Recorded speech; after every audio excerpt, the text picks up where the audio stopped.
The meeting is now being recorded. This is the May 24th of 2021 meeting of the Southside Green Zone Council. Who am I? What day is it? And so welcome everyone, and Samara and Kosar, take it away. Cool. Well, I can get us started with some introductions if we want. Yeah, we can share. I didn't think about this beforehand, but we can share names, pronouns if you want to share, and then if y'all think of a better question, let me know. But I was thinking y'all could say what pets you have, if you have any, or if you could get a pet, what one you would have.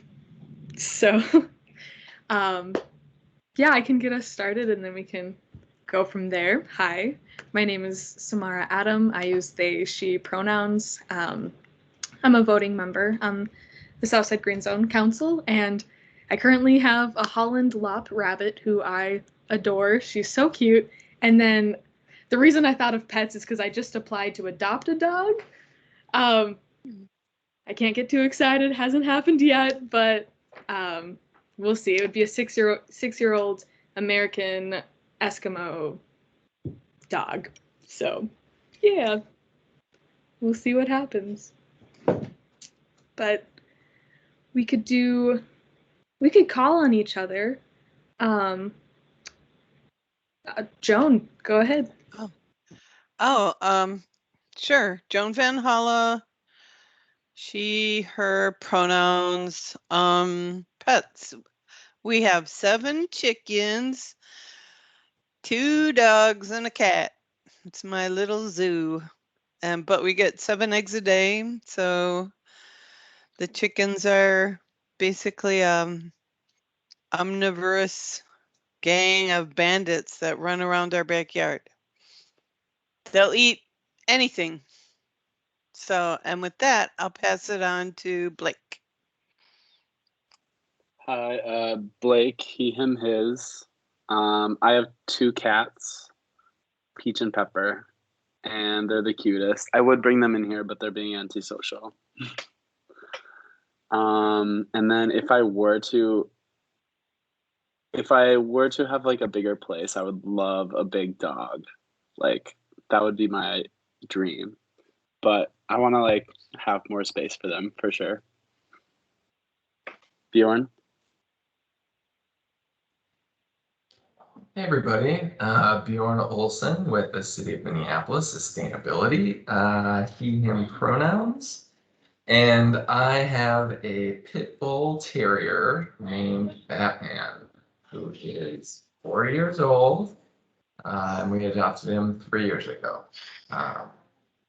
Also, I have 2 one-year-old twins, so they're the ones, I don't know if you can hear them. They might be coming and going. Anything could happen. So that's where I'm at right now. Let's see. Let's hand it off to Megan. Okay. Hello. Megan Cools Dennis, she, her pronouns. I have a cat named Ingrid who is about 10 years old, 10 and a half actually now. But she has the best birthday, and we know it's actually her birthday. But she was born on January 11th of 2011. So her birthday is 1/11/11, which is pretty incredible. And I also have chickens, but don't tell anyone.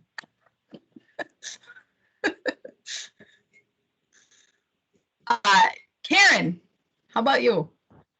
Okay. Well, I have 2 city cats. One is named Pretty Boy and one is named Tommy. But I go back and forth to the farm a lot, so I'll tell you about the other pets in my life. We have another cat named Mr. and 2 other cats named Barney. Barney is a female, but she came to us on the barn, so that's been her name. And Jazz. And then I guess if you count the chickens, we have about 40 of them, I think. So, and lots of red wiggler worms, certain kind of Oh, I didn't say that I'm as a swearing in again or taking an oath or whatever, a voting member, and she, her, hers. I don't know if I left anything out. I guess that's it. I mentioned our dog, didn't I? Or maybe That's I didn't. good. Oh my gosh. And Cleo. Karen, since you can't, What? I couldn't hear you. Wait. Cleo is a dog. We got a rescue dog. We think she's mostly black lab, but also maybe a little hound. She's about 6, so that 6-year-old one you're adopting, that's a great age. That's it. awesome, thanks. I'm also having a little bit of internet slowness today, so apologize if I accidentally interrupt anybody. So I think Mahubo and Kosar are next. Mahubo, do you want to go? Sure. Hi, everyone. My name is Mahubo. My pronouns are she, her, hers. I don't have a pet, but for some reason, I one day might want to have like a farm because it just seems kind of fun to have like sheep and goats and whatnot. I wouldn't know how to take care of them, but maybe one day. So those are the pets that I would love to have. Kosar, do you want to go next? Yeah, since I'm the last one. Kosar Muhammad, pronouns she, her, hers. I don't have any pets. I don't really envision myself having any pets. It seems like a huge responsibility, so I'll just leave it there.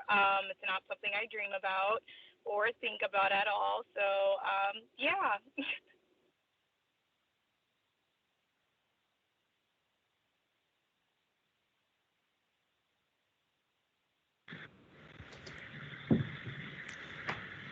Awesome. And Kelly, you can go if you want. Sure. Kelly used she, her pronouns. I have a French bulldog who is 5. His name is Franklin. And he is now going crazy because the neighbor is using their hose and he likes to chase the hose.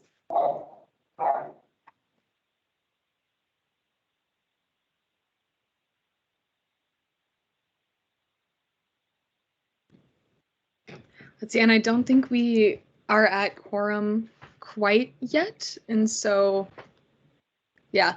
And so I can pass it on to Kosar for our moment of reflection.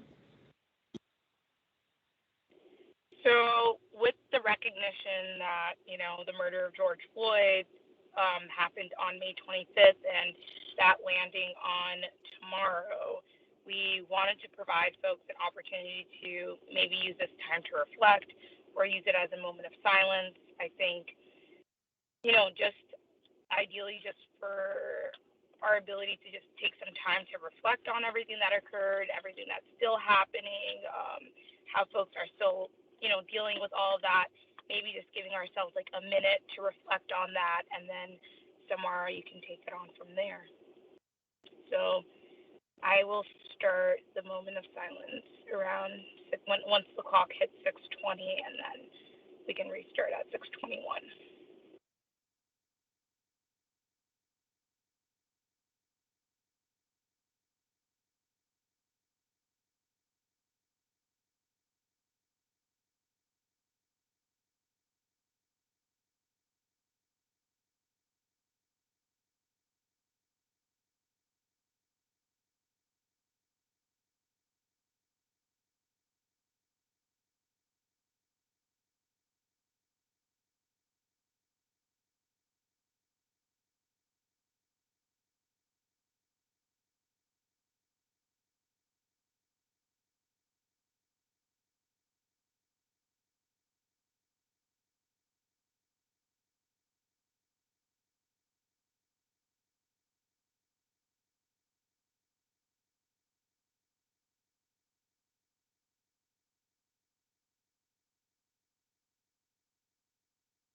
thank you all for that moment of reflection and grounding. Samara, you can take it on from there. Great. Yeah, so next I will be passing it on actually to the presentation from Bjorn. Excellent. Thank you. So I'm going to try to share my screen. I think I have access to that. We're going to find out. Okay.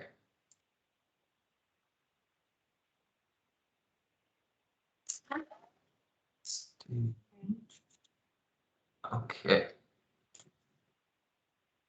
Can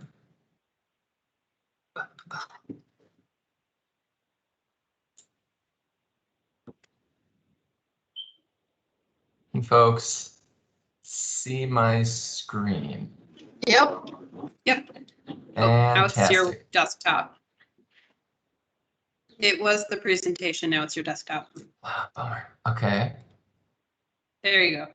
Okay. All right. We are going to. Okay. Let's see what we can do here then. All right. Well, good evening, everybody. Again, my name is Bjorn Olson, and I work in sustainability at the city of Minneapolis with Kelly and a handful of other folks. First of all, I really just wanted to thank you all for your time and this space here at this meeting tonight to introduce myself, to connect, to talk about what we're working on with this sustainability policy for buildings coming up here in the city. And I very much want to impress that I'd like this to be as much of kind of a back and forth conversation as much as possible. This is still very much in draft form, and we won't be putting it out for kind of formal public comment, probably until June at the earliest. But we really wanted to, run this by you all before we even have anything public facing to make sure that, your concerns and questions and comments are all addressed and put into that version that is put out for the public to see and comment on. So, and by no means does this conversation have to end here tonight. This is going to be an ongoing iterative process, and if either individuals or the group wants to comment during the public comment period, or if there's time and space for us to come back and give another overview of kind of where we landed in the final draft form with some of these criteria, we are always more than willing and more than happy to do that. So yeah, I know that there was some information sent out before the meeting, but I'm also very realistic about we all have lives and we're all extremely busy people. So I think what I'd like to do is just kind of go through this at a very high level. And if folks want to follow along with that handout that was distributed in the email that Kelly sent out with the agenda, then you can kind of follow along. And that's a lot more kind of a detailed look at some of the performance criteria and things like that of this policy. So I'll be having kind of a general conversation, but then if there are any questions or comments or anything like that, please feel free to pop up.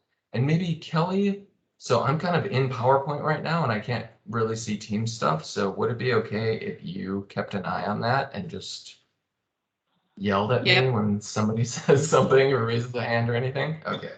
Happy to do that. Perfect. Thank you. Okay, so the Minneapolis Sustainable Building Policy. So just a little bit of background and context on kind of where this is coming from. City Council passed a resolution back in 2019 that tasked city staff with adopting a sustainable building policy to improve the environmental performance for projects that are supported or sponsored by the city. So this was also the city council meeting that declared a climate emergency and adopted the social cost of carbon. So this was kind of a big one for us in sustainability. And as you'll see on the graphic here, this is kind of part of our overall effort or climate action plan and reducing our city's climate impact by reducing greenhouse gas emissions. So as you can see there, the initial goals were 15% by 2015, 30% by 2025, and we're actually have incorporated the goal of 80% reduction of greenhouse gas emissions by 2050. So this is all kind of part of that, 50,000 foot level of what we're doing at the city to reduce those emissions. And I will draw your attention to the language that says projects that are supported or sponsored by the city. So really there are kind of two paths that we're pursuing with this policy. One is going to be buildings that are owned and operated by the city of Minneapolis itself, or any projects that are built or constructed. And then the second path, or the other scope that this will also affect, are any buildings or construction that is financed through or by the city. So, any number of the economic development programs that we have through CPED, there would be these criteria that those are also upheld to. The city owned and operated is going to be held to a higher standard. We have more control over that funding, budget, expenditures, and also the behaviors and operations of the buildings just by owning them as staff. And as the city, we do want to push the envelope. We want to kind of put our money and our leadership where our mouth is. So those are going to be more stringent criteria that we're going to have for municipal buildings. And then the economic development is still going to have criteria, sustainability criteria, which is just not to as high of a standard. And I will note that public housing will continue to use the Enterprise Green Communities criteria. So that was exempt in this resolution, that public housing is going to continue to operate under CPED with a different set of criteria that we hope is complementary and in line with the goals and objectives that we have here in this policy. So why buildings? Well, as you can see the graph on the right, between residential, commercial, and industrial buildings, that makes up a significant chunk of our community-wide greenhouse gas emissions. And those numbers have actually increased as we're going to be updating the Climate Action Plan to 74% are the updated numbers for building contributions to greenhouse gas emissions. And fossil gas, or natural gas as some people call it, for heating is the single largest source of greenhouse gas emissions in Minneapolis. So basically what we were tasked with doing is pulling together a working group to approach development of this policy. We are working with the University of Minnesota, CSBR, which is the Center for Sustainable Building Research. And they administer the B3 program, which is Buildings, Benchmarking, and Beyond, which is the sustainability criteria for the state of Minnesota in all state-sponsored and developed buildings. So what we're looking at with this policy approach is taking an overlay approach. So we're not so much, we're pretty agnostic in terms of, there are a lot of different building performance criteria and programs. There's green communities, there's LEED, there's SB 2030. We're not so much concerned about which path, a developer wants to take. It's more about the performance of that building, of that project, and the impact that it's going to have. So the city will obviously manage this policy, both approving these projects and also tracking the performance through our energy benchmarking program that we have at the city. And then, as I mentioned before, especially with the municipal buildings, in terms of leading and modeling and learning for future opportunities about, hopefully how we can expand the impact of this policy and make as many inroads and progress as we can across buildings and technologies across the entire city. So, and then the major policy categories that we have listed here are energy, which is also our proxy for carbon. water, equity, access, site and resilience, indoor air quality, and materials. So I'm also very aware that this is a lot, and I don't want to be too jargony, but I do, you all have the handout that was given, and there are plenty of like numbers and things in there, performance criteria. So I'm going to try to go through these at a pretty easygoing kind of high level. And then we can have a conversation at the end. We just have some general questions for folks, or if anybody has anything that pops up when we're going through these individual criteria, please feel free to speak up. So the first category is energy, and really, energy is kind of our major proxy for carbon and greenhouse gas emissions. So what this policy is, the criteria for energy performance is an 80% reduction from the 2003 average building baseline.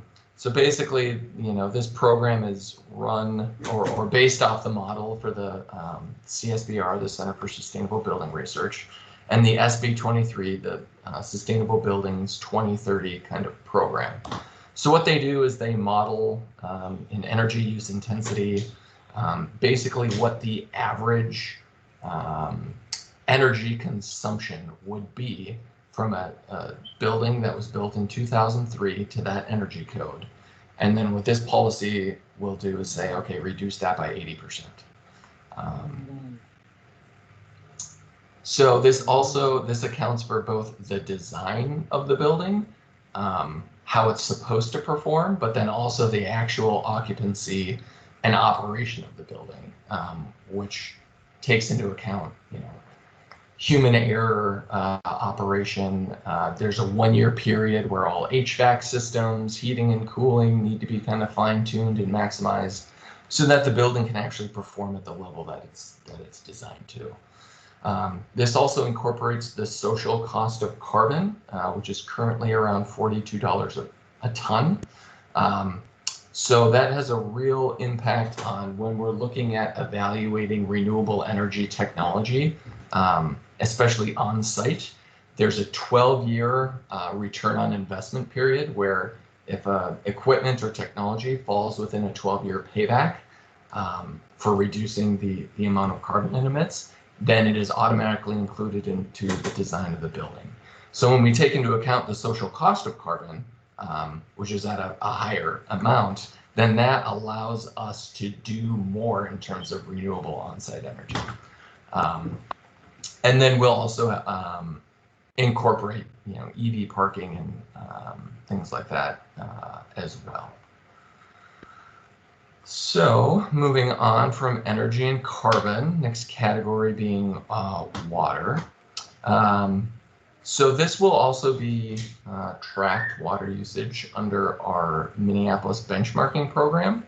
And what that program is, as I mentioned before, is that basically all buildings over 50,000 square feet in the city of Minneapolis have to submit to the city through an Energy Star EPA online portfolio their utility information and consumption. So that would be electricity usage from Xcel Energy, natural gas usage from CenterPoint, and then also if they're on district energy, if they're downtown.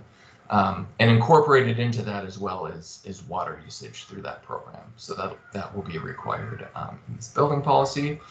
Also reducing potable water usage by 50%, which comes from the EPA Energy Policy Act. And then for the enterprise municipal owned and operated buildings, no potable water to be used for irrigation as well.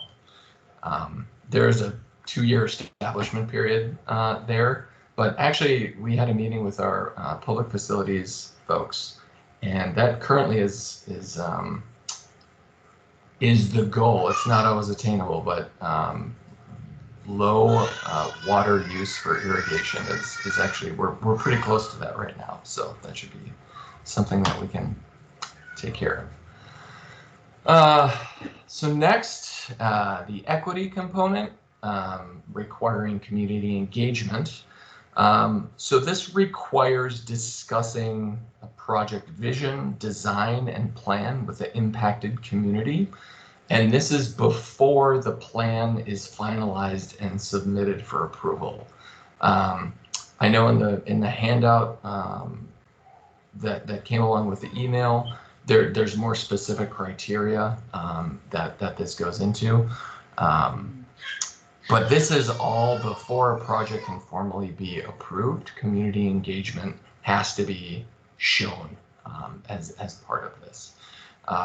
So also, not only meeting with the community, but showing how community concerns have been incorporated and accommodated in the project plan and design. Utilizing city workforce requirements, which we currently have set as 32 BIPOC, so Black, Indigenous, people of color, and immigrant populations. 32% BIPOC, 60% local workforce, 20% women, and then also meeting the city minority and targeted business targets for subcontractors. All projects will be required to utilize the City of Minneapolis's Race and Equity Impact Assessment tool. And then there will also be a local air quality assessment, which utilizes the MPCA's MinRisks tool to identify air quality that exceeds health benchmarks, and then also implements pollution mitigation strategies to offset those. Next up is site and resilience. This includes stormwater. That stormwater ordinance is currently being revised by sanitation and stormwater to address a half-acre site, which was down from the previous site size of this applying to 1 acre. So this includes, control and reduction of the rate of stormwater coming off, the volume, and also the water quality. Bird strike factors, the whole building threat factor of 45 or less. So basically this relates to the material and the patterns of the facade, especially glass, within the first 3 stories above ground level to prevent bird strikes and bird deaths. Native plantings, 25% minimum coverage for all landscaping has to be native plantings. Dark sky lighting, which establishes lighting zones and reduces up-facing lighting, especially in critical wildlife and habitat corridors, migratory patterns and things like that. Natural hazard assessment and design, so that takes into account things like natural hazards, so flooding, heat, and also including response plans to mitigate or adapt to those natural hazards. And then for the municipal owned and operated buildings, there will be prohibiting of pesticides and also assessment of renewable energy battery storage on site. Which again, where that social cost of carbon comes into play, could be some pretty kind of cool and innovative projects coming through in terms of renewable energy storage. So, moving along to indoor air quality and comfort. Basically, making sure that everything is up to snuff in terms of ventilation, in terms of temperature, low VOC materials, and hazard exposure inside. We're also taking into account now COVID and ventilation capacity to be able to increase that accordingly with, I guess kind of based on COVID, but also adaptable to, any number of scenarios that may be modeled. And then also the municipal owned and operated, the enterprise will incorporate active design measures and acoustic performance as well. Moving on to materials. So for any deconstructed or demolished buildings, there will be a 75 to 80% construction waste diversion requirement. That 75% is for those economic development projects, and the 85% is for the municipal owned and operated. Ensuring that we have recycling and organics infrastructure, And along with the actual, chutes and the loading dock space and allocation and things like that. Also the one-to-one bins, the signage, incorporating a lot of materials and things like that from our friends at Hennepin County who have a robust recycling and organics program. And Kelly Kish from the city has been informing this component of the building policy.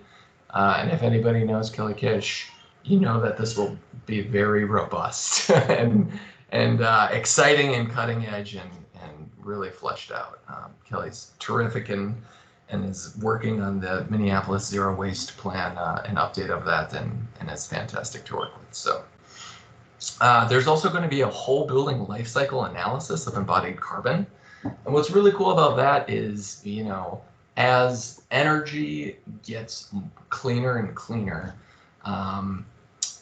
the carbon that comes from the maintenance and the operation, the heating and cooling of the building is going down. And so we're actually getting to a point with some of these buildings where the big carbon footprint or impact is actually in the construction of the building itself, rather than the ongoing operation and lifetime emissions from energy and heat and things like that.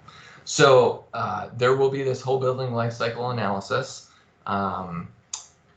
that will occur, and Kelly Kish will be the first to tell you that in the new public service center that was built, I guess some marble came from Italy or something like that, and Kelly was beside herself and pulling her hair out, wondering, why we chose the carbon footprint of bringing something from halfway across the world over to Minneapolis. So no more of that. If you want your Italian stone, I guess the public service center is going to be the last place that you can look for that.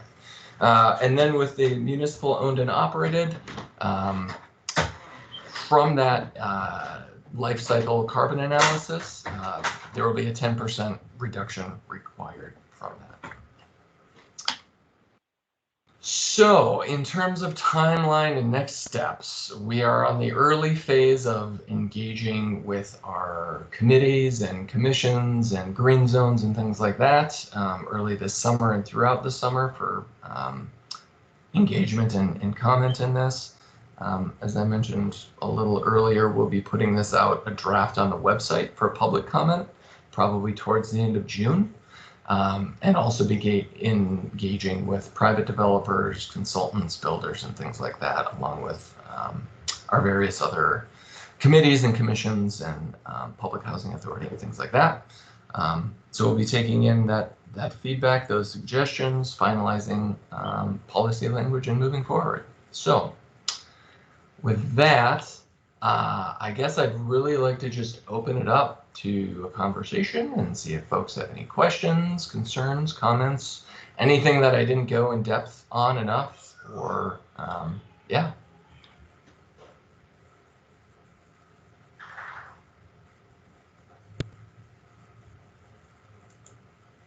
Can I ask a question?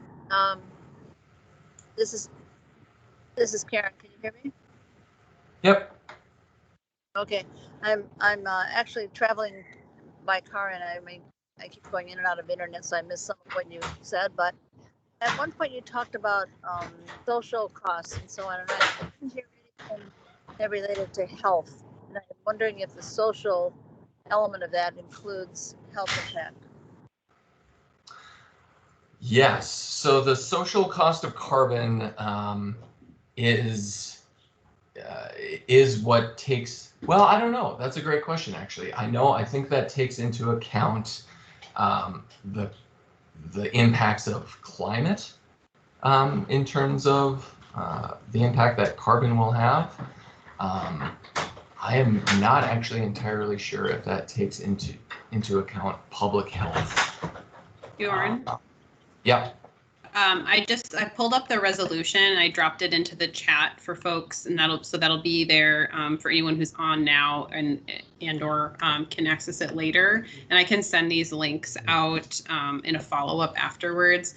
So it's the resolution that City Council adopted, and there is a clause in there that says it's a comprehensive monetary estimate of climate change damages to society based upon the best available scientific knowledge and includes, among other things, changes in net agricultural productivity, human health, property damages from increased flood risk, and changes in energy system costs, such as reduced costs for heating and increased costs for air conditioning.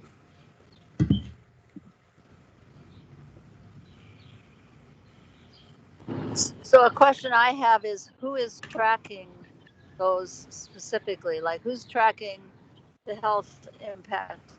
Who's and the agricultural impacts? Who's tracking the other impacts that you mentioned? Which agencies, or you know, if you're not aware, if the presenter isn't aware of that, I just like I'm kind of wondering like who's tracking it so that we can all become aware. Yeah, it was a number that was established by the Public Utilities Commission, and I can't remember what year because I think they updated it. So, so there is, I don't know the exact calculation, but we can find, you know, what numbers they put together to make that. Because so there is basically like a I'm failing all of my math terms right now, but there's basically a number that you just multiply your carbon by, and that is the currently adopted social cost of carbon. So it doesn't fluctuate until either the Public Utilities Commission updates the number that they've already adopted, or the city chooses to adopt a different number. And I see Joan has her hand up.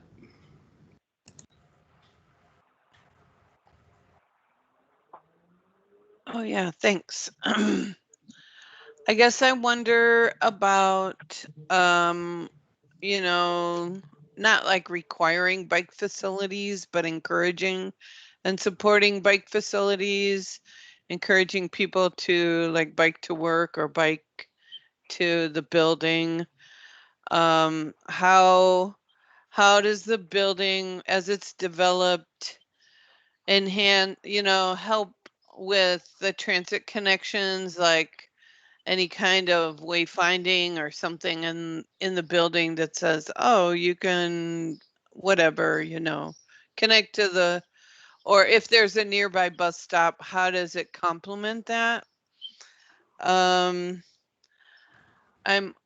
also wondering, I'm thinking about like the social determinants of health, but maybe more like cumulative thinking, like EJ principles around cumulative impacts. So what's the current environmental impacts of the location, and how does the building maybe contribute to that, or maybe help decrease the impacts to the local community? So also in the engagement, there's like a stakeholder analysis that you can do using EJ Screen, such an easy mapping tool that the EPA has out online. So, or even anywhere, what are the local demographics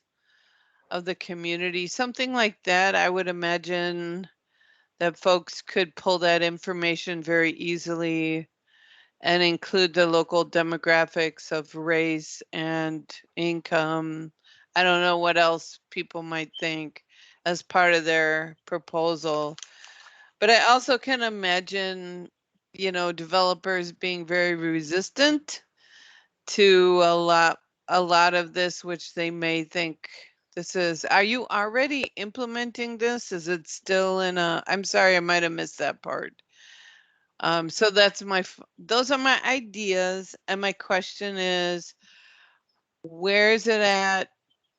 It's already passed. It's already being implemented. It's being refined. It's a draft form. What's the timeline of all that? And thanks.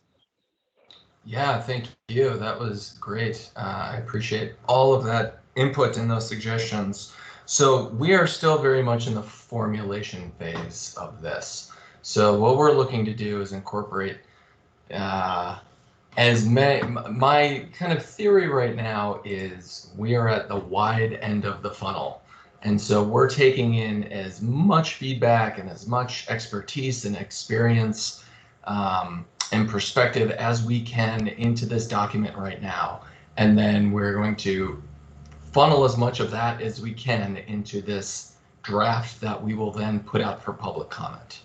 And that public comment period will then go through another rigorous process of, individuals can comment on it, organizations can comment on it. We'll be going out and giving presentations to, anyone and everyone who will listen, and incorporating more of that feedback about what we missed or what needs to be improved or tightened up. I would imagine that June is going to be the earliest that we put out that public draft for comment, but we will keep everybody updated and assessed as to what that timeline is. And realistically, I don't think this will be presented and passed and approved through council. I see this as having kind of a start implementation date of probably January 1st of 2022.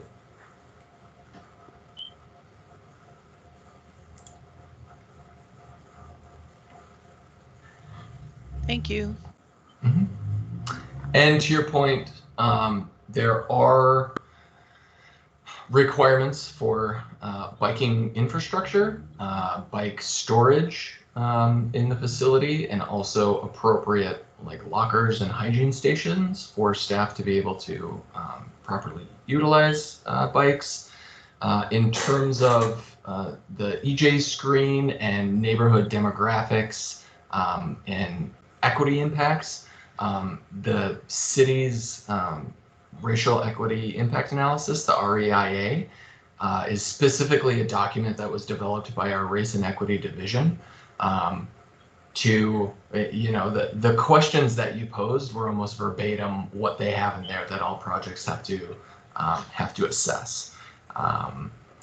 So yes, I think, although I don't know if EJ screen is specifically mentioned in there, but it is, if that information is available, it is expected to be reflected in that analysis document.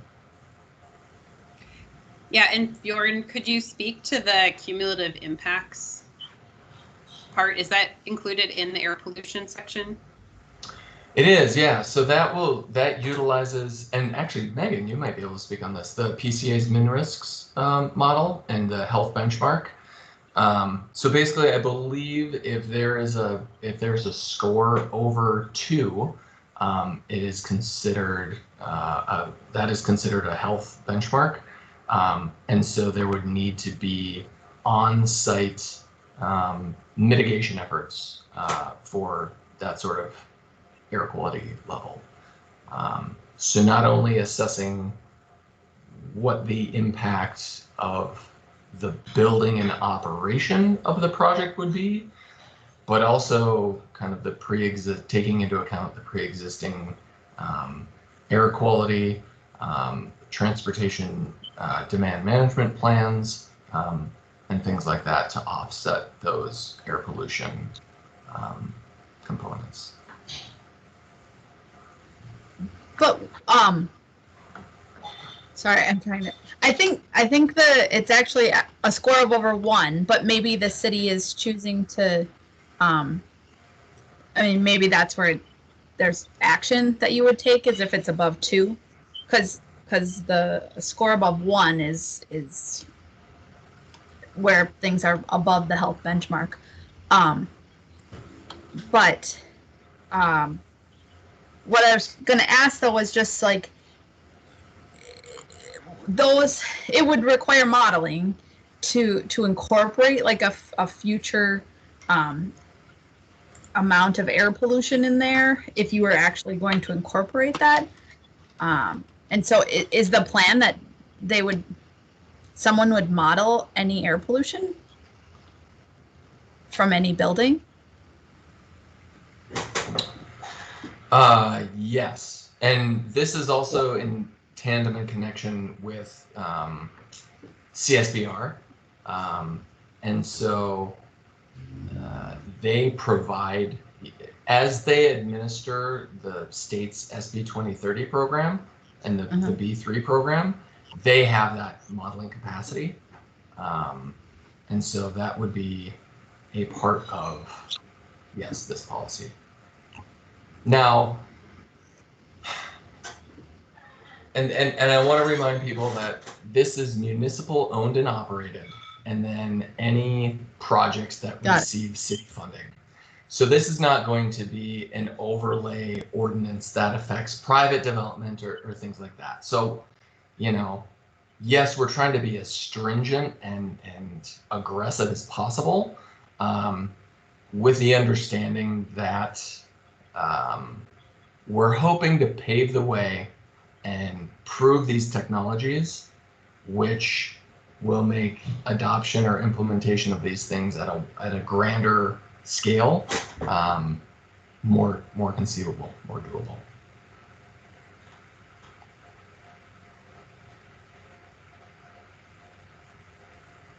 But that being said, the impacts of these projects, you know, especially when we're talking about local and community impacts, will be huge. You know, it's taking into account, like, yes, our greenhouse gas emissions citywide is a very, you know, big thing to accomplish, and we're going to need that private sector buy-in to do it. But that's not to say that a municipal owned and operated building, you know, is not going to get a free pass or won't have any impacts on the local community in which it is located. So, you know, we still want to hold ourselves to that higher standard with this policy. Bjorn, do you know how many buildings, like what percentage each year would be considered, would fall into this category versus all the buildings that are built every year in Minneapolis? Just like a ballpark. Yeah, I mean, pretty small. I mean, with all the buildings that are being built in Minneapolis, you know, especially the last few years when it's been going pretty wild in terms of development. And I think our estimates from the economic development portion of this through CPED is probably going to be somewhere in the neighborhood of a dozen projects. And then whatever new projects or developments the city is doing, but also substantial retrofits to existing municipal buildings. So, you know, we've got a considerable amount of our municipal owned and operated building stock is, you know, dates back to the 50s and 60s. Specifically, you know, there are a few firehouses that are coming up for some retrofits and renovations. So this policy would also apply to those major retrofits and renovations as well.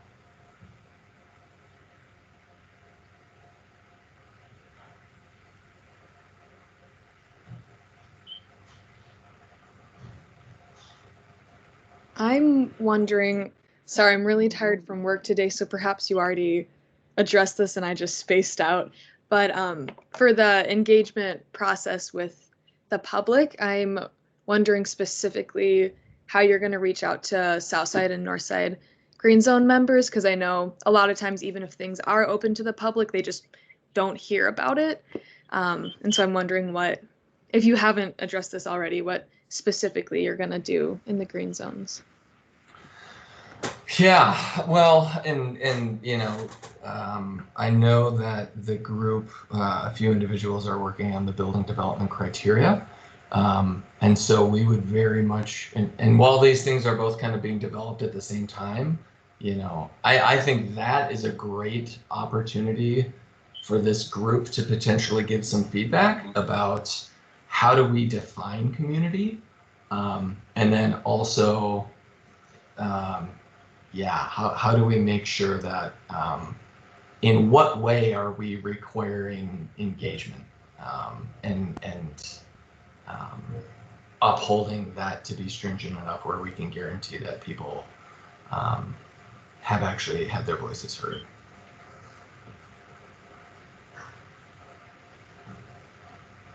So let me see if I got this straight. This policy is for city-owned buildings that you're going to build, correct? And not necessarily city subsidized development. So it will be both. Okay. It will be both, because the levers that we have to influence projects are either the ones that we can control ourselves, or the ones that we say, okay, we're going to give you money, but in order to get that money, you have to perform to this sustainability criteria.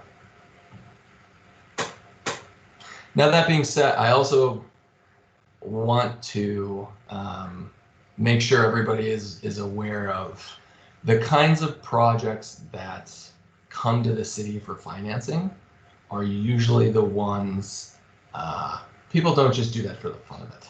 People don't like dealing with the city, I guess. I don't understand it. I don't know what it is. But a lot of these projects that come to the city for funding are inherently cash strapped, or they are in economically, underinvested or disinvested areas. They're BIPOC or first-time developers that are kind of at a disadvantage when it comes to the market.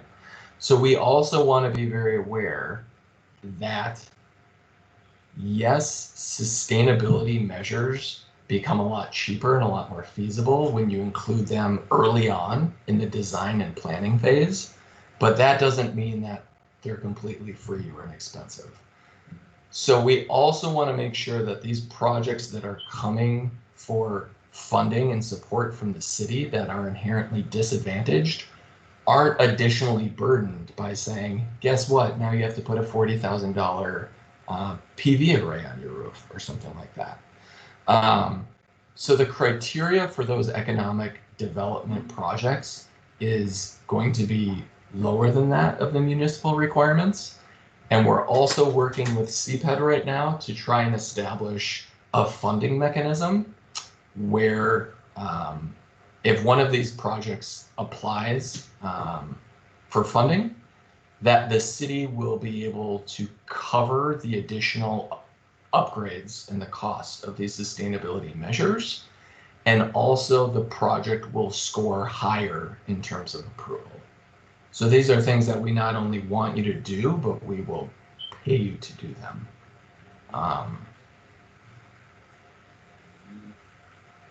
And long term, what we don't want to have happen is we don't want areas that have been disinvested or underinvested. We don't want them building buildings for 2020 or 2021. Because in 20 or 30 years from now, we're going to be looking around and we're taking inventory of building stock and we're going to say, which ones are the most energy efficient and comfortable and cheapest to live in and have their own renewable energy and electricity. And we're going to look around and we're going to say, wow, why is it that the green zones buildings are underperforming? Oh, 20 years ago when we wrote that building policy, we unintentionally basically redlined these areas again where they weren't able to catch up to where the private market was. So if we're serious about prioritizing equity in this, we need to go above and beyond and put our pocketbook for the kinds of technologies and activities that we want to see in the areas that need it most. Right. I think that's always the biggest challenge with change is how to evolve a system and not unduly burden and still be visionary towards the future. Not unduly burden the projects of the present and yet hold true to a vision in the future. Yeah.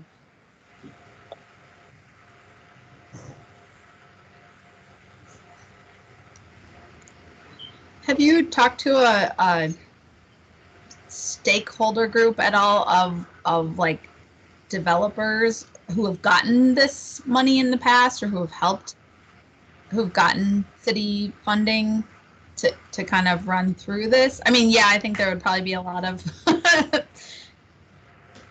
protests potentially, but have you talked to them at all? So the primary funding mechanism that CPED envisions this applying for is the Commercial Property Development Fund.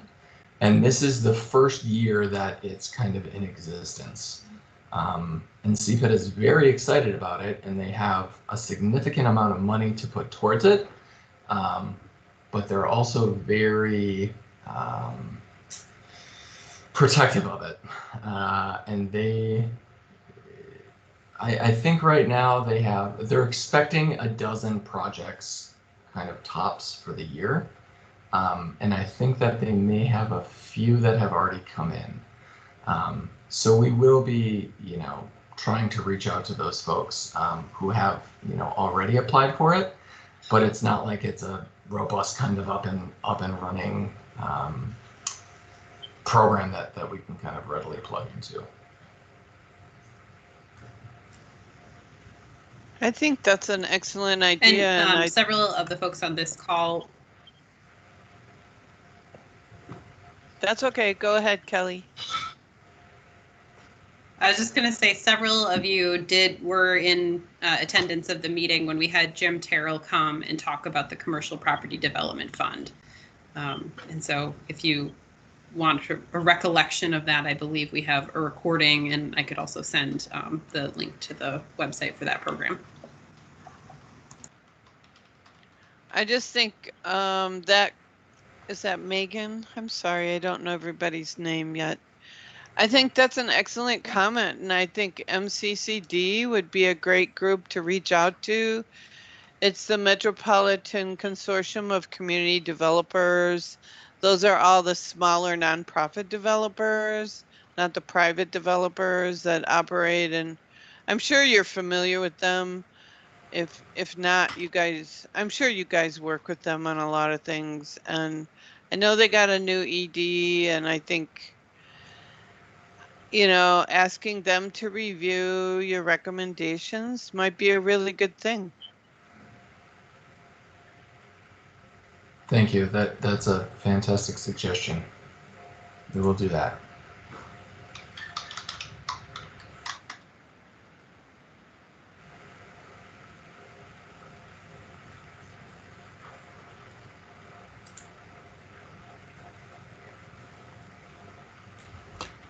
And yes, Joan, sorry, it's Megan. I don't know why I can't change my name on here.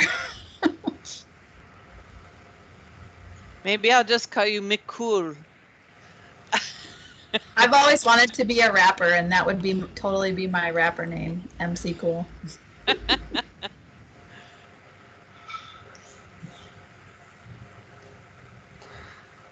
Okay, well, I do want to make sure, I've taken up a lot of time and space here, and I sincerely appreciate it in the comments and the conversations that we've had. And again, by all means, this is an ongoing conversation. So if you think of anything or any more groups or anybody we can run this by, don't hesitate. Please reach out to myself, reach out to Kelly. Any and all input is very much appreciated and valued. So thank you all very much. What's the best way to contact you? Yeah, shoot. So I had I'll put it in chat. I had my contact information at the end of the slide, but I'll just put it into chat here and make sure everybody has it. Thank you, and thank you for presenting.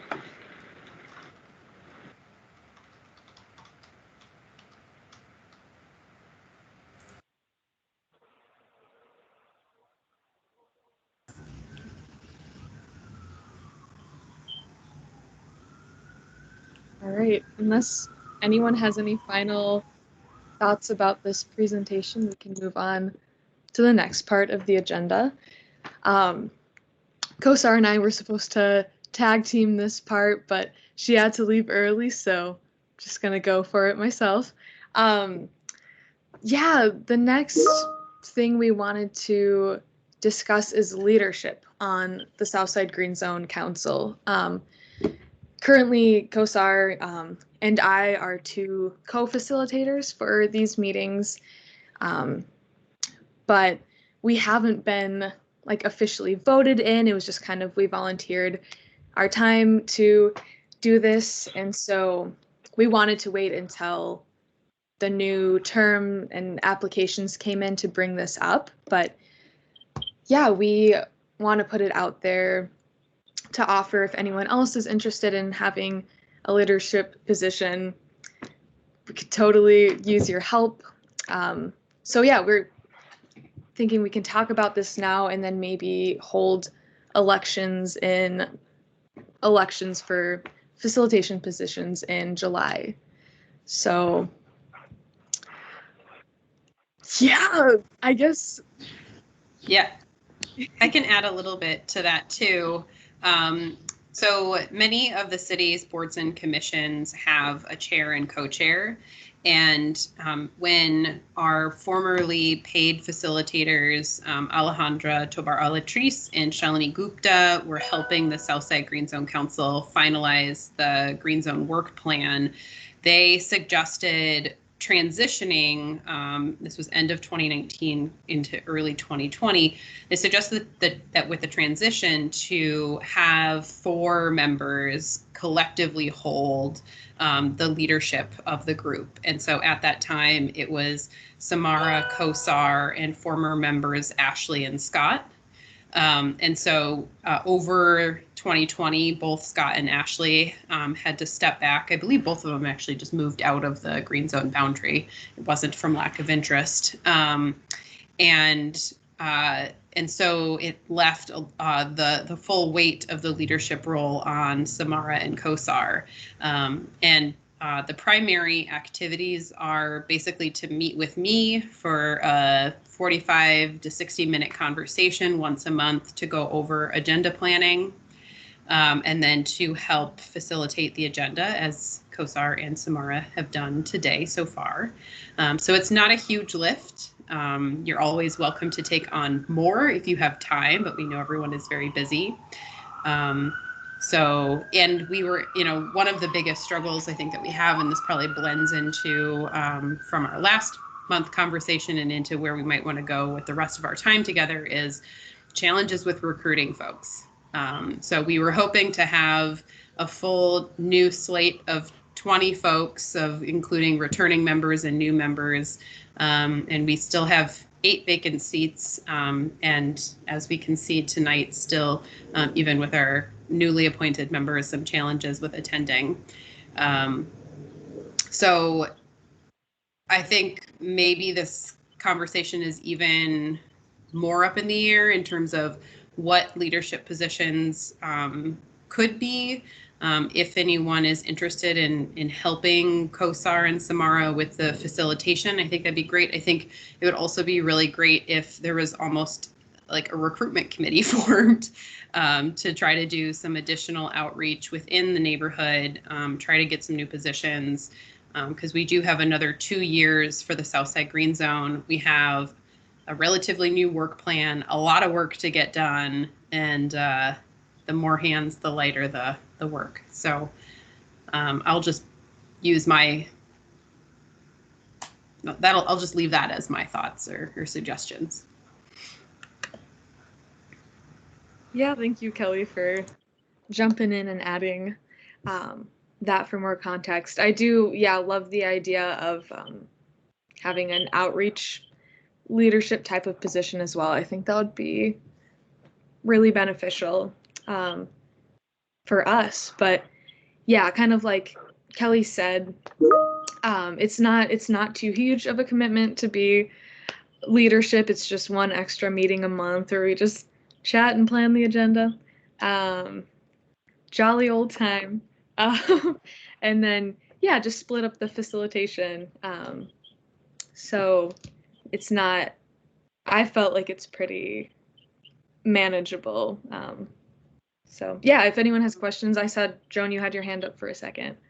Yeah, I had an idea. One approach could be that for the people who are on the green zone who are not here, if Kelly can kind of assign all of us a couple phone numbers or one phone number, I don't know how many people we're missing, but if we can call them and go, hey, I'm from the green zone. We missed you at our last meeting. Just checking in to see how you're doing and maybe give them a little update, or Or maybe even a phone call like before the next meeting, like we missed you at the last meeting, looking forward to seeing you this coming date. Could be, you know, a way that we could all like pitch in, and it would mean only like one phone call from each of us or something. And that the same is true really with recruitment. We can each one bring one kind of thing. If we could all think of one person to recruit, to refer to Kelly, and that might be also be a good approach.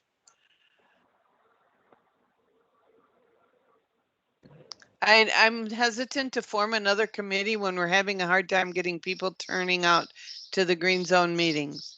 And so I'm thinking just maybe a little more practical that doesn't feel overwhelming for everybody. If we had to make one phone call and recruit one person, that might be doable.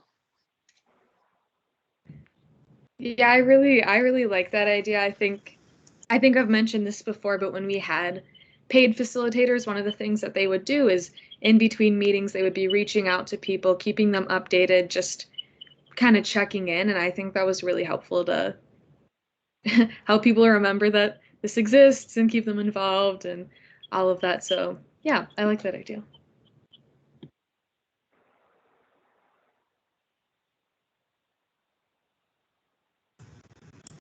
I'm also sharing here, these are the notes from our last meetings when we talked as a group about possible community engagement or outreach ideas. And following that, we had the conversation on budget. So I'm in the process of submitting that budget request, which will go to the mayor's office and be considered for 2022. In the meantime, if there are like specific concrete things that we want, like let's say we want like a paid social media targeted advertising or something like that, if we put together, like if you wanted me to put together like a little proposal for that, I can do that and then pitch that to my supervisor for some of our existing 2021 funds.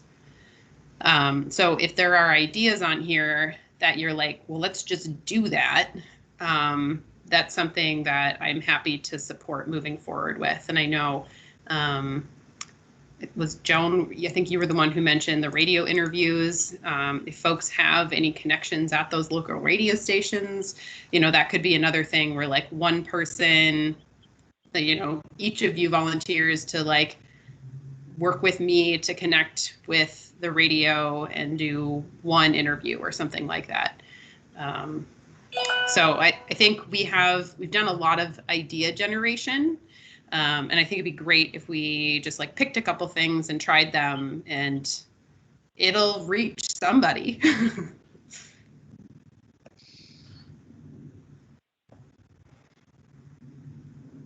I really like the gaggle of green groups. The like, and that would be North and Southside Green Zone together, right? If we could aim for something like that, maybe in September, October, whatever's a reasonable time frame. And then if we could have social media advertise it, and or I don't know, if it's invite only, we might not want to do, I don't know. But I really like that as a way to reinvigorate, you know, oh, there's all these groups doing stuff.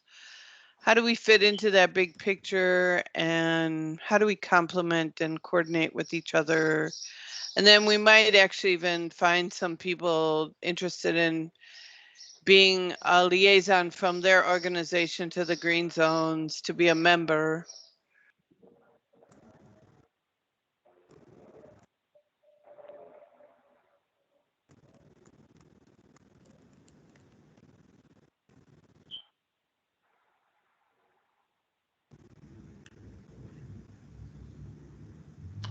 Yeah, I like that idea as well. I also I have a connection at KFAI. I know someone who has a chunk of time to do his own radio show, or at least he did for a while. I guess I should double check, but I could reach out to him and see where that goes.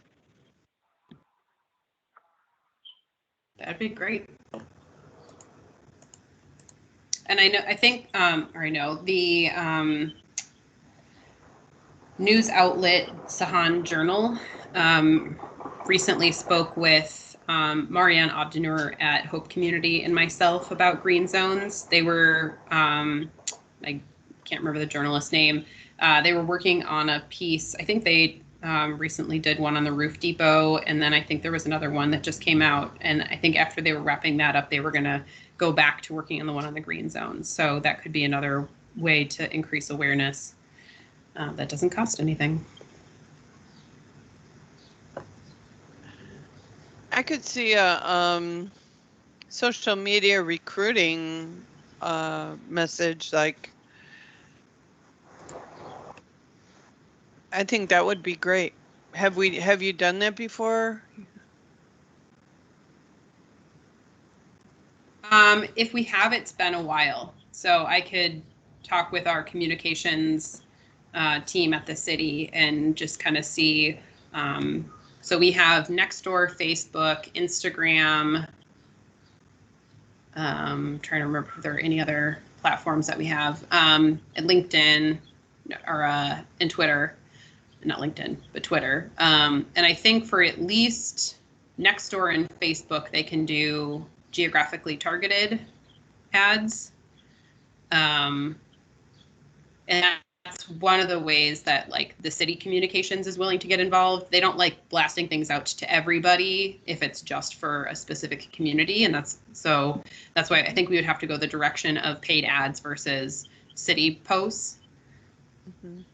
But that actually, it may or may not give us more flexibility. So that's something that I can look into. I can ask what the process is for that. If they're paid posts, do we have to like follow all the city's graphic guidelines, or are we able to be a little bit more flexible?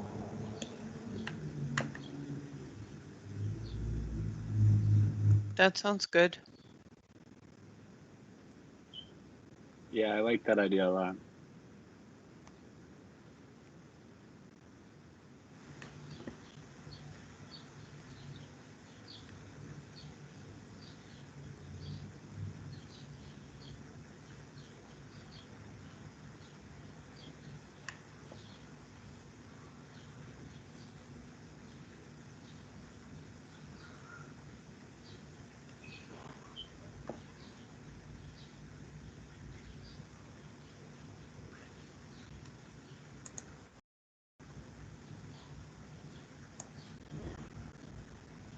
Are there any other items on that list that stand out to folks?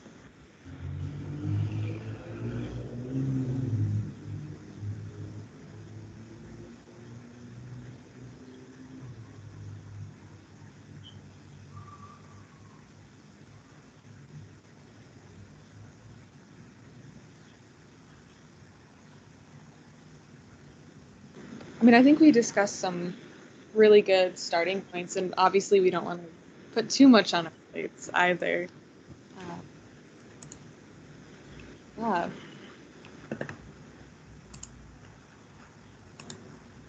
I think those sound like really good things to follow up with. So I have a follow-up item. Samara, you have a follow-up item.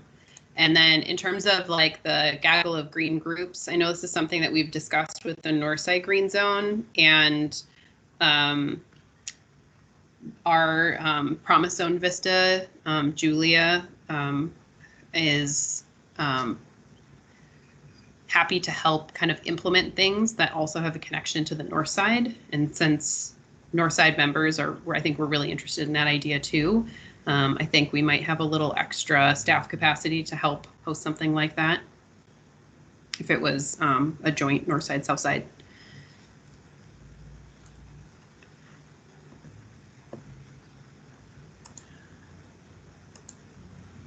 That sounds great, Kelly. I just had a question. Since we didn't have a quorum for the budget part, does that mean we missed a window of opportunity to get something in the budget for next year?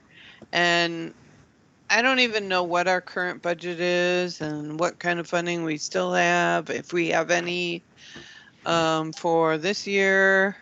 So, yeah. Yeah. So we've gotten no funding from the city in 2020 and 2021. And so the request that I am and our sustainability office are putting forward for the mayor to consider for 2022 is for city funds, and kind of making the case that this work needs to be funded, and we've received no funding for 2 years. But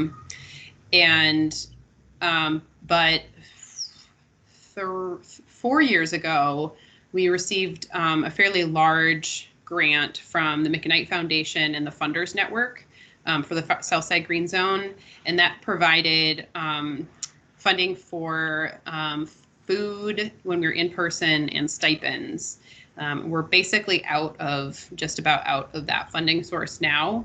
So we don't have a specific funding source for the rest of this year. That said, there are some discretionary funds within the sustainability office. So for things like that might cost like a few $100s or maybe even a couple $1,000s, like I don't think it would be very difficult for me to convince my boss to pay for something like that. So for figuring out what this social media targeted ads will be, or if we needed to put a small budget together for a green group gathering, I think we would be able to cover with our funding, or with our budget this year.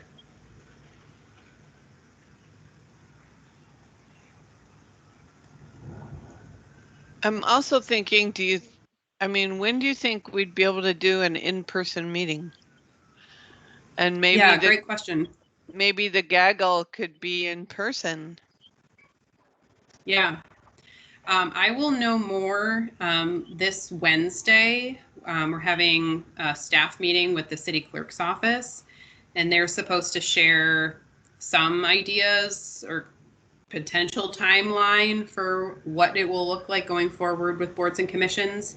We're currently allowed to meet online or virtually, I should say, because of the governor's executive order for the pandemic emergency. And so once that order goes away, then the city clerk's interpretation of the open meeting law, which we have to abide by, is that there wasn't an option for virtual meetings for decision making. So if we were just having a public meeting, like an open house or something, those sorts of things could be done virtually. But any time where you needed a quorum to make a decision, that needed to be done in person. So even city council couldn't meet online. So I think the clerk's office is going to update us both on any potential timeline that would impact our boards and commissions, and also if there's been any changes to the open meeting law. You'd think in the 21st century we could have an open meeting law that would allow for virtual meetings. So maybe we've gotten there, who knows? I haven't been able to follow everything at the legislature and the governor's office, but as soon as I know more, I will send a message to all of you.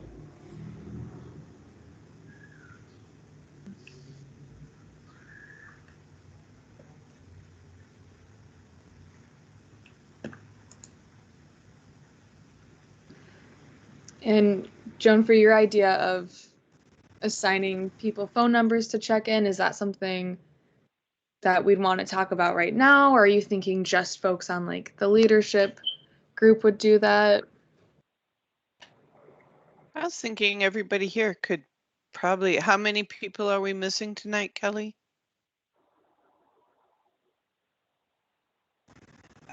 So we were missing Cassie, Viviana, Eticha, Zainab, and Jose Luis. So actually five people. Oh, see? If we each took one phone number, I could certainly call Jose Luis if I had I think I even have his number. Oh, I know what his problem is. This is a bad meeting time for him. Yeah, he's got his kids Mondays and Tuesdays. Oh. Right. Well, it might be interesting to find out if there's a barrier for other people and think about what other barriers are out there. So that we know that for sure. That's why Jose Luis is here. So we're actually talking about 4 phone calls, which I think is very doable if each of us took one. And then also, like, I have someone in mind to recruit as a potential member, and I'll just make a commitment to give her a call. That's fantastic. And it could even just be 3 calls because Cassie and Viviana live together. So probably just be reaching out to both of them together.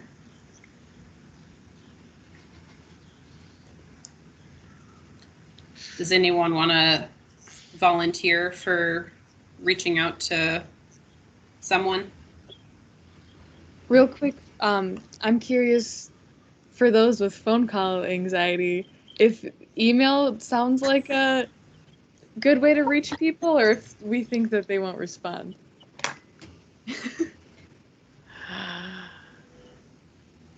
Oh, Blake, I think you're on mute if you were meant to say I said something. that's a good question.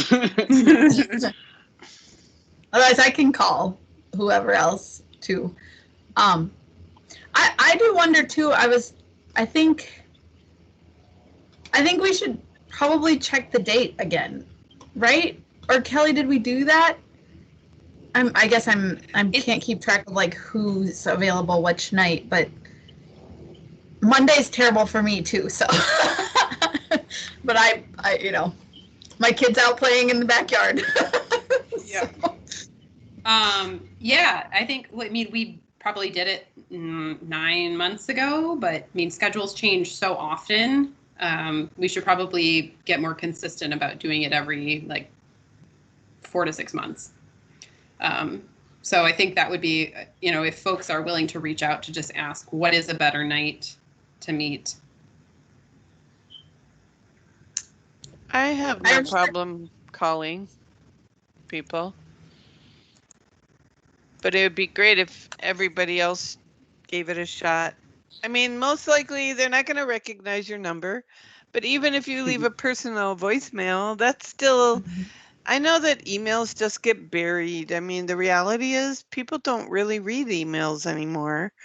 And, or even texting, but I think, yeah, a voicemail can make a difference. So assign me a number. Yeah, you're right. I can take someone. Yeah. Come on, Blake. I'll take a number. Yes. I was also wondering, so I remember there is an app that you can, I'd have to look into it because I can't remember the name of it. But back when we used to meet up with all my college friends, the before times, there's an app where you can select all the dates and times that work with you. And I'm sure there's a way that we can do that just for what days of the week and what time specifically, and see if any at all work out for everyone. I think unlikely, I know, but I think the program When to Meet is one of those, or I don't know. There's one I used recently where you go in and you just color code the areas that you're available, and then everybody colors it the same. And then you find out where the overlap is. The one challenge I have to look at for that is I think you have to do it for each date individually rather than generally Monday evenings or generally Tuesday evenings. But I think it could be helpful if people are thinking about it in terms of first Monday of the month versus fourth Tuesday of the month or something like that, because we all have different standing meetings in the evenings.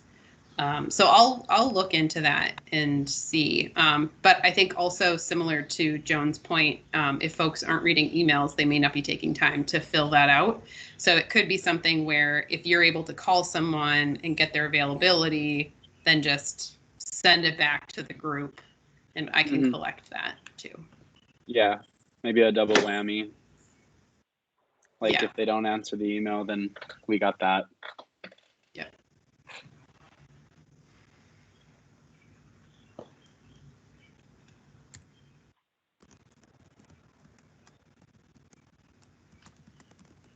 Oh, I looked into, we talked a little bit about WhatsApp last week, Oh, yeah. and there was just some questions about like privacy policy and if the admin leaves, what happens. So what I gathered is that they don't share data with Facebook. Wait, can you hear me? Sorry. My AirPod fell out. they don't share data with Facebook, and I don't track your messages or locations, so I feel like we're good on that. And I mean, for my comfort level, and then if the admin leaves the group, then another one is randomly selected. So I don't know about that. I think that should be fine. But and then up to 256 people can join, so we don't have an issue there. And it can also be shared as a link, so we don't have to get everyone's personal information or phone numbers. So if we wanted to do something like that, it's an option. I think it's a great idea. Right on. It's easy to use. I don't know if everybody on this call, there's two people that, the phone-in people, we haven't heard from them, so we might want to just pause and hear back what they think. Oh, we just lost somebody. One But, of them. Yeah. Yeah, I think we just lost Mahubo. I think Shirley is on the line still. And I hearable. Yep, we can hear you. Yes. I think things have changed so rapidly of who does what they listen to. Am I still there? Yep, we hear you.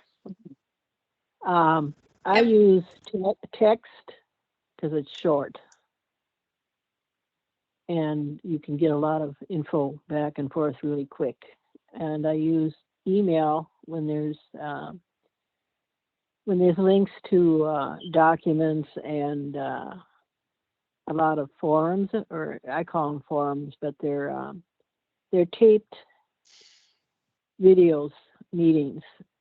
Like we use that for in Midtown for quite a number of things. Like on 1 p.m. on Thursdays, we have a recovery and safety. That's generally what we call it, hour from 1 to 2. Sometimes it overruns the hour. And people enter virtually, and then it's kept on an archive. So if someone wants to go back and see what was said at that meeting, it's real handy. And you can just do that with a link to text, and then they click it on in text, and it gives them the video.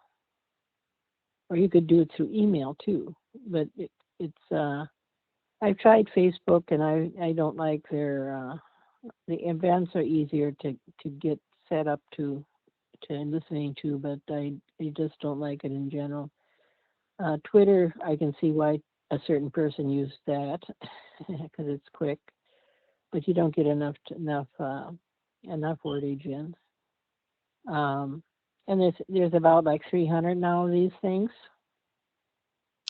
We were thinking that Blake could set up a WhatsApp group for the Southside Green Zone as a way for us to stay in touch in between meetings and also be, like just stay in touch in general. I know that East Phillips has a WhatsApp group that we started back during the uprising, and it's still up and running, and people are posting on it all the time, and it is just texting, but you can also attach videos, you can attach photos, you can link to different things. So that's really what we're talking about tonight, Shirley, is should we as a group set up a WhatsApp group for the Southside Green Zone?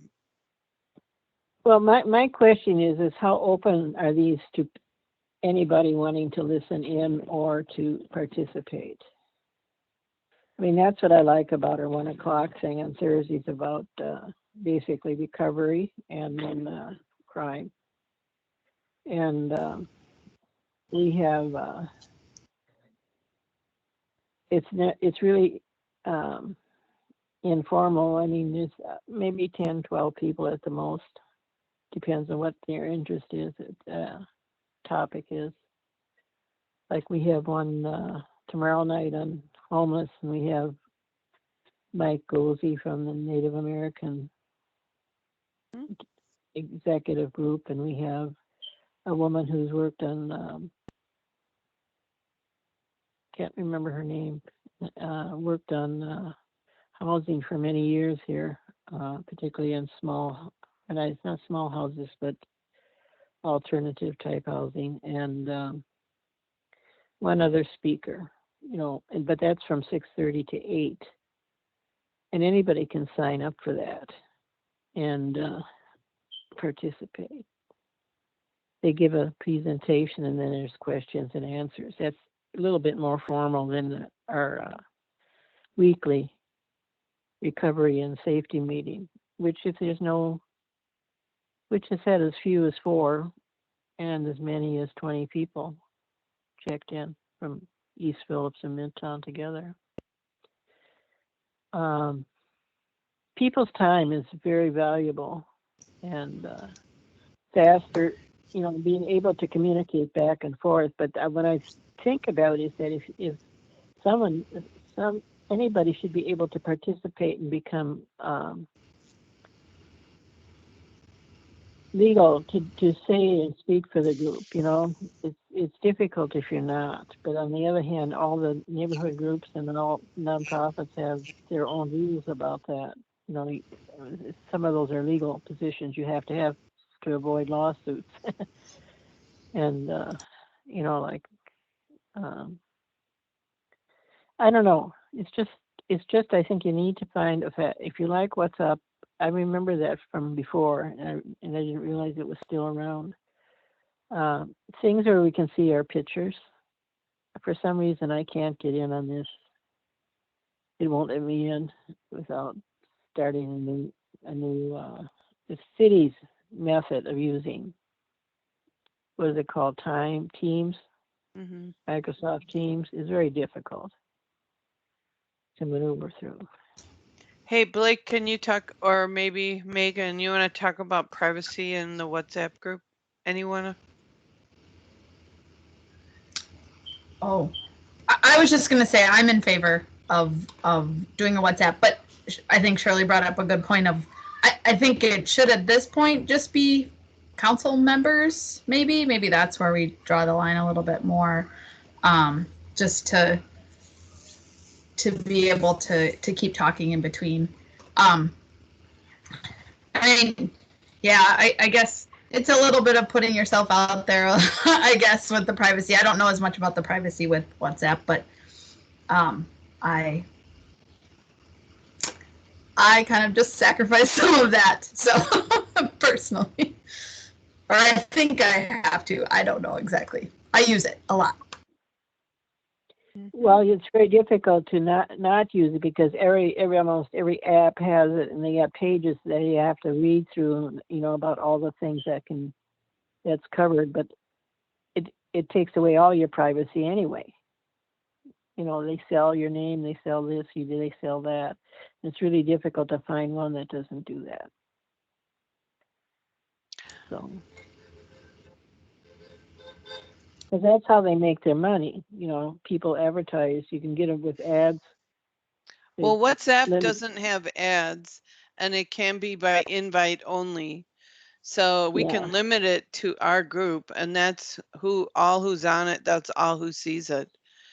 And I don't know anything more about the privacy. I don't know, Blake, maybe you do. Well, see, that's what I was trying to bring up, that since this is a city government agency, you're part Well, of. we wouldn't be meeting with First one, WhatsApp. We would just be, would just be a communications tool in between meetings. Well, a lot of work gets done on communications tools between meetings. That's one of the problems with the city council. They're on their computers, on their social media during meetings and not listening to anything. That's not just even the current council. That started a long time ago. But we wouldn't do that to each other. Well, yeah, but you're talking to the council, just 20 people talking to each other all the time, and where No. does anybody else get a say?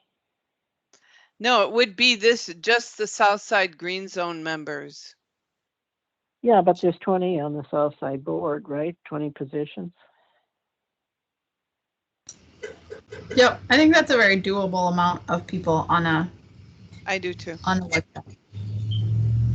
I think if I'm hearing Shirley correctly, the concern is that the WhatsApp wouldn't be more accessible, that chatter between meetings would be too internalized. And I definitely hear that. The city clerk's office doesn't like authorize decisions to be made virtually for that reason.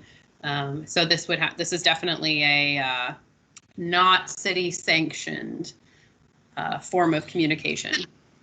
Organizing tool. Yeah, I guess my idea of it was more like informational and not really decision making or right, like things that you don't generally hear about on normal social media, or things that you know aren't super like I guess popular in the news or that we haven't heard about for whatever reason. More like informational. Yep. That's how my family, my siblings and I use it. There's 5 of us, and it's a great way to stay connected. Mm-hmm. No decision making, I agree. And no in-depth conversations. It's good, like I said, for forwarding links to documents you want everybody to take a look at, or not that anybody's screening what documents, but there's a lot of documents out and for videos out now on a lot of things that deal with green sustainability. Tons of it, just on every topic in the world has. I learned a lot about, for example, on Nextdoor, they have some real prohibitions against political discussions and certain other topics. But it's a whole nother Nextdoor animal. is nutty. I don't know. Nextdoor, no. I don't do it anymore. It's a pain in the butt. Well, there's too much. You get 20 of them a day, and it takes an hour to go through one. But I found a lot about how to take care of plants and different medicines and stuff. But I can't spend that kind of time on anything. I want something quick. That's why I use text and I use links to documents and email. But I don't use email as much as I used to either. Okay. Is that one of the things we should ask about on the phone call? Is whether or not people are open to that too? Is it just like a tick box? I think that'd be great. When are you available? And are you open to WhatsApp? And how you doing? Yeah. I think a good website helps. Midtown now has a weekly calendar, but it also has a monthly newsletter, which shows everything that's going on technically that month. But the weekly one is really important because things change from minute to minute right now, and it has been for a long time. You just can't keep up. And we have block clubs now that and in more informal ones that to help with the criminal element. So what would you recommend, Shirley? I like getting the newsletters and a website where you find the archive of previous discussions, like the videos I was talking about that we've done. We're on number 5 or number 6. Then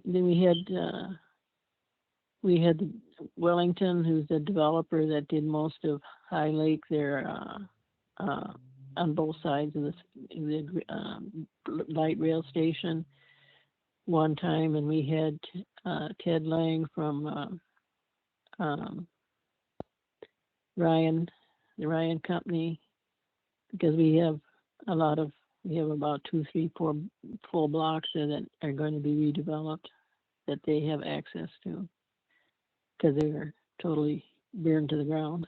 And it was good to hear what each developer is doing. These are the bigger ones, but we've also had ones for small businesses too. And so it's and it wouldn't hurt if the Green Zone asked to do a forum like that, based on. I know that we've made different connections with the North Side, a number of groups in Midtown, East Village, because they are pretty much on the same. They've been very active up there. We've had a hard time getting a lot of things actually put together down here. Okay. So I agree. That's when we make the phone calls, we ask what they think of WhatsApp, and if we get a critical mass, we can go for it. Thanks, Blake. Yeah, thank you. Oh, I know what we've gone to using Zoom a lot, because you can have your set list of people, but you can also. The city doesn't allow us to use any other platform for meeting besides Microsoft Teams, and we'll actually find out in a week or so if we can continue meeting online at all anymore. Which one are they talking about dropping? She's saying it's possible that in a couple weeks they'll know whether we will be meeting in person or not next. Oh, I see. Yeah. I think that's kind of dangerous, to tell the truth. You've got to have just as 20 people if they all show up. And I know some of your council members are city staff, so that's a difficulty too. Yep. Unfortunately, it doesn't sound like it's going to be the decision of the advisory body. No, I know that. Yeah. And that's discouraging too. It's too tight at the time. Yeah. Well, I think we have gone through probably what we can on the agenda tonight with as many folks as we have here. I did have a few announcements. I don't know if anyone else has an announcement to share. You want to go first? No? Going once, going twice? Cool. So the first one is on the development criteria working group. So there was a small meeting of folks last week, and they have proposed some next steps. And what that would entail is basically inviting likely supportive city council members and probably a few staff into a conversation with the Green Zone development criteria working group to basically say, this is what we have for now. It's still in draft form. We'd like to work with you to bring this home, and that includes community engagement. And the reason for doing that is to really get the buy-in and ownership of those who will be implementing it, both from a policy and an administrative level, before it is like entirely baked, for two reasons. One, so that it has that political support, and two, Now I'm blanking on my reasons. I had 2 of them. It is almost 8 o'clock. Anyway, there is reasons for doing that. So that was one of the things, and that we'd probably, we could probably bring this up at the joint Green Zone meeting on June 29th. But I know Northside is going to be kind of getting a little announcement like this next week. So I wanted to make sure you all heard this. I'll include it in the follow-up email as well for those who aren't here tonight. Are there any concerns with that idea going forward? Okay. And it hasn't, the document itself has not changed substantially since the last time you saw it. There's been a little bit added to create like a purpose statement, added a little bit more to the definitions, but the content itself for the recommendations are essentially the same. So that was update number 1. Update number 2 is I received an email from an EPA listserv saying that the EPA is proposing to delete 5 additional residential properties from the residential soil contamination superfund site from the national priorities list. So I believe this is sort of like arsenic triangle properties, and that there would only be like 4 more remaining. So I'll forward that information on to all of you in the email follow-up. There's a public comment period that is open. Where's the date? 30-day public comment period that started probably when they issued the notice on May 14th. So it goes probably through June 14th. Yes, it goes through June 14th. So we obviously can't really take an action as a group because we don't either have quorum and didn't have a chance really to discuss it. But if you have any thoughts on it, feel free to tell your neighbors and consider writing a comment if you're for or against or just have questions. The message is so they're removing them, and 4 properties still require sampling and or remediation will remain on the list until EPA has access to those properties and complete their work. Deleting the 5 properties is because recent sampling confirmed that none of these properties contain arsenic levels above the cleanup level. So just wanted to make sure you all heard that. Where and then can my I get a last list? one. Oh. Kelly? Of the remaining 4. I want to know which ones they're taking off and which ones they're keeping on. I'll include the links in the email that I send out after the meeting. Thank you.